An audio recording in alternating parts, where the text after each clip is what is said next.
Sana özel hazırlanan bu sohbete hoş geldin. Bugün masamızda Karayiplerin tam ortasında biri büyük biri küçük iki adadan oluşan bir ülke var. Saint Kitts ve Nevis. Elimizde ne var diye sorarsan bir yanda ülkenin geçmişini özetleyen bir BBC ülke profili, Diğer yandaysa geleceğe dair umutlarını ve planlarını anlatan Birleşmiş Milletler için hazırlanmış oldukça kapsamlı bir sürdürülebilir kalkınma raporu var. yani hem dünü hem de yarını konuşacağız. Aynen öyle. Aslında bizim buradaki derdimiz şu, sömürgecilikle ve şeker kamışıyla yoğrulmuş bu küçücük ülke bugün iklim değişikliği gibi devasal sorunlarla nasıl başa çıkmaya çalışıyor? Tabii küresel ekonominin acımasız çarklarıyla. Kesinlikle. Kendilerine yepyeni bir gelecek yazma çabalarını işte bu iki kaynağın ışığında anlamaya çalışacağız. Kulağa heyecan verici geliyor. O zaman en temelden başlayalım. Bu ikiz adaların hikayesinin kökeninde ne yatıyor? Hikaye, Karayipler'deki birçok ada gibi trajik bir şekilde başlıyor.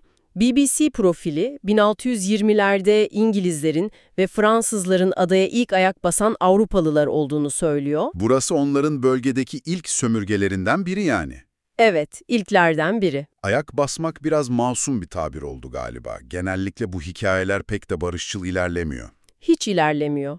Bu yerleşim, adanın asıl sahipleri olan Karayip halkı için tam bir felaket demek. Yani bir yok oluş hikayesi mi? Maalesef.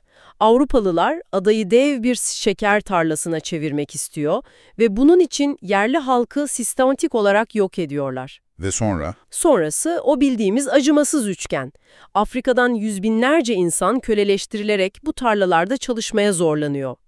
Bugün ülkenin dokusunu anlamak istiyorsan bu şeker ve kölelik mirasını atlayamazsın. Her şeyin temelinde bu var. Yani ülkenin bugünkü kimliği tamamen bu acı dolu geçmişin üzerine inşa edilmiş. Ama işin ilginç yanı dışarıyla mücadele bitince kendi içlerindeki dinamikler de pek sakin sayılmazmış. Evet. Kaynaklarda 1983'te bağımsızlıklarını kazandıktan sonra bile aralarında huzursuz bir federasyon olduğu yazıyor. Bu ne demek tam olarak? Bu işin en can alıcı noktalarından biri. Federasyon Saint Kitts ve Nevis'ten oluşuyor. Ama nüfusun ve siyasi gücün büyük kısmı Saint Kitts'te. Anladım. Büyük kardeş durumu yani. Tam olarak o. Nevis'tekiler yıllardır büyük kardeş Saint Kitts'in kendilerini ihmal ettiğini, kaynakların adil dağıtılmadığını düşünüyor. Bu sadece bir his mi yoksa somut adımlar da atılmış mı bu konuda? Hem de nasıl? 1998'de Nevis, federasyondan ayrılmak için bir referandum düzenliyor. Düşünsene, bağımsızlık için birleşmiş iki ada ve küçük olanı ayrılmak istiyor. Sonuç ne olmuş peki? Referandumdan evet çıkıyorum ama anayasal olarak gerekli olan 3'te 2'lik çoğunluğa kıl paya ulaşamıyorlar. Ama niyet çok net. Vay canına. Hatta kaynaklarda Angilla Adası'nın durumu daha da çarpıcı. Onlar bu federasyondan ayrılıp tekrar İngiliz sömürgesi olmayı başarmışlar. Evet, bu inanılmaz bir detay. Angilla'nın 1980'de biz sizinle yapamıyoruz, İngiltere'ye geri dönüyoruz demesi, bu federasyonun ne kadar hassas dengeler üzerine kurulu olduğunu gösteriyor. Peki bu tarihsel çalkantıdan bugünün ekonomik gerçeklerine gelelim. Ülkenin kaderini değiştiren büyük bir karar var. 2005'te şeker endüstrisini bitirmek. Evet. Yüzyıllarca ekonominin bel kemiği olan bir şeyi bir günde kesip atıyorlar. Bu devasa bir risk olmalı. Devasa bir risk ama aynı zamanda bir zorunluluk çünkü şeker endüstrisi artık para kazandırmıyordu, aksine devletin sırtında bir yüktü. Peki o boşluğu neyle doldurdular? İşte o noktada BM raporunda altı çizilen o büyük vizyon ortaya çıkıyor. Sürdürülebilir ada devleti olmak, yani biz artık şekerle değil, akılla, teknolojiyle var olacağız diyorlar. Yüzünü turizme, finans hizmetlerine ve şimdi de mavi ekonomi ve turuncu ekonomi gibi havalı isimlere çevirmişler. Aynen. Kulağa çok modern geliyor. Ama bu adadaki bir balıkçı veya bir müzisyen için ne anlama geliyor? Aslında tam da onlar için bir şey ifade ediyor.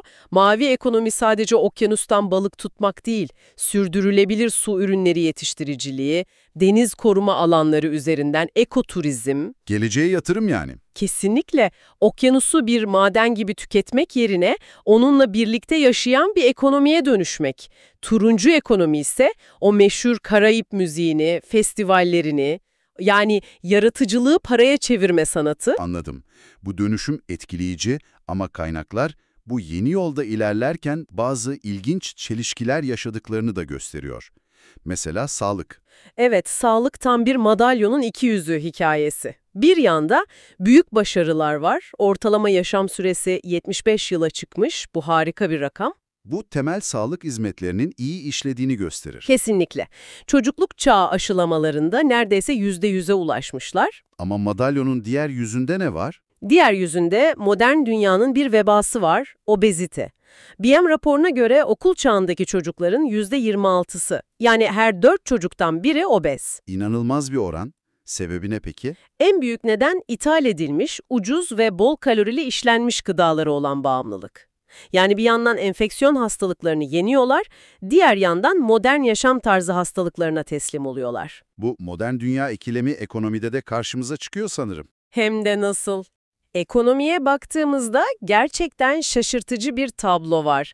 Bu küçücük ada ülkesi, Birleşmiş Milletler'in Bilgi ve İletişim Teknolojileri Gelişme Endeksinde dünyada 37. sırada. 37 mi? Bu birçok Avrupa ülkesinden bile daha iyi bir sıralama. Evet, inanılmaz. İnternet altyapısı, teknolojiye erişim, bu konularda çok ilerlemişler. Ama bu teknolojik gücü ne için kullanıyorlar? İşte çelişki burada başlıyor sanırım. Tam olarak burada. Bu teknolojik yetkinliğe rağmen ekonomi pamuk ipliğiyle, turizme bağlı. Covid-19 bunu çok acı bir şekilde gösterdi. Sınırlar kapandığı an ekonomi durma noktasına geldi. Bu çok kırılgan bir yapı. Adeta son model bir spor arabaya sahip olup sadece köy yolunda kullanabilmek gibi. Bir de tabii o meşhur yatırım yoluyla vatandaşlık programı var. Evet, belli bir yatırım karşılığında ülkenin pasaportunu veriyorlar. Hızlı ve kolay bir gelir kapısı gibi duruyor. Öyle ama çok riskli bir kapı. 2014'te ABD hazinesi programın yasa dışı aktörler tarafından kötüye kullanıldığına dair ciddi bir uyarı yayınladı. Yani paranın kaynağı şüpheli olabilir. Aynen, ülkeye para giriyor ama bu paranın nereden geldiği ve ülkenin itibarını nasıl etkilediği büyük bir soru işareti. Hızlı para mı, sürdürülebilir itibar mı? İşte bu da modern dünyanın bir başka ikilemi. Sağlık ve ekonomideki bu gelgitlere bir de en büyük tehdit ekleniyor, çevre. Adalar cennet gibi. Biyolojik çeşitlilik inanılmaz zengin. Evet, kaynaklara göre tam 121 endemik türe, yani sadece orada yaşayan canlıya ev sahipliği yapıyorlar. Adeta bir Nuh'un gemisi gibiler. Kesinlikle, ama aynı zamanda iklim değişikliği tsunamisinin tam önünde duruyorlar. Kasırgaların şiddeti artıyor, deniz seviyesi yükseliyor ve adaların tatlı su kaynakları tuzlanma tehlikesiyle karşı karşıya. Yani en masum olanlar bedeli en ağır şekilde ödüyor. Ve bir çelişki de burada var. Bu kadar doğaya bağımlı olmalarına rağmen kişi başına ürettikleri atık miktarı küresel ortalamanın oldukça üzerinde. Tüm bu büyük hedefler, devasa zorluklar ve sancılı çelişkiler. Peki bu denklemin en önemli parçası olan, ülkenin geleceğini devralacak gençler ne diyor bütün bunlara? BM raporunda onların sesine de kulak verilmiş, iyi ki de verilmiş, çünkü gençlerin sesi hem çok net hem de oldukça talepkar. En büyük endişeleri ne? En büyük korkuları beyin göçü. Kendini o gençlerin yerine koy. Pırıl pırıl bir zihnin var, iyi bir eğitim alıyorsun ama ülkene döndüğünde yeteneklerine uygun iş imkanları çok kısıtlı. Yani sadece iş değil, aynı zamanda hayallerine uygun yaratıcı ve anlamlı işler istiyorlar. Kesinlikle. En iyi ihtimalle bir turistik tesiste yönetici olabiliyorsun. Ne yaparsın? Yeteneğini ve hayallerini alıp başka bir ülkeye gidersin. Bu, ülke için sessiz bir kan kaybı. Başka ne gibi talepleri var? En temel taleplerinden biri şu: bizim hakkımızda konuşmayın, bizimle konuşun. Politika oluşturma süreçlerinde, mecliste, komisyonlarda, masada bir sandalye istiyorlar. Kendi geleceklerinde söz sahibi olmak istiyorlar yani. Bu çok meşru bir talep. Çok güçlü bir talep. Büyük stratejilerin yanında çok daha temel, günlük hayata dokunan sorunları da dile getiriyorlar. Mesela engelli bir gencin, ben okulumun 2. katına çıkamıyorum çünkü rampa yok demesi gibi. Bu, o büyük hedeflerin sokağa inmesi gerektiğini gösteriyor. Aynen öyle. Bize bunu çok net bir şekilde hatırlatıyor. Peki, tüm bu parçaları birleştireyim. Sömürgecilikten gelen bir miras, şeker sonrası yeni bir kimlik arayışı, modern dünyanın çelişkileri, iklim değişikliği tehdidi ve talepkar gençler. Bu tabloya bakınca St. Kitts ve Nevis'in tam bir yol ayrımında olduğunu görüyoruz. Adımlar atan bir ülke var. Diğer yandaysa iklim değişikliği gibi dış tehditler ve beyin göçü, eşitsizlik gibi iç zorluklarla boğuşan bir ülke. Bu mücadelenin somut bir örneği var mı? Var. Belki de en somut örneği Nevis'teki jeotermal enerji projesi. Evet, bu projeden bahsedelim biraz. Küçücük Nevis adası dev bir jeotermal santral kurmaya çalışıyor. Bu sadece bir enerji projesi değil, bu bir meydan okuma. Nevis diyor ki, ben artık pahalı ve çevreyi kirleten ithal fosil yakıtlara bağımlı olmayacağım. Kendi enerjisini kendi üretecek. Sadece o da değil, kendi ayaklarımın altındaki volkanik gücü kullanıp sadece kendime yetmekle kalmayacak, St. Kitts'e de enerji satacağım.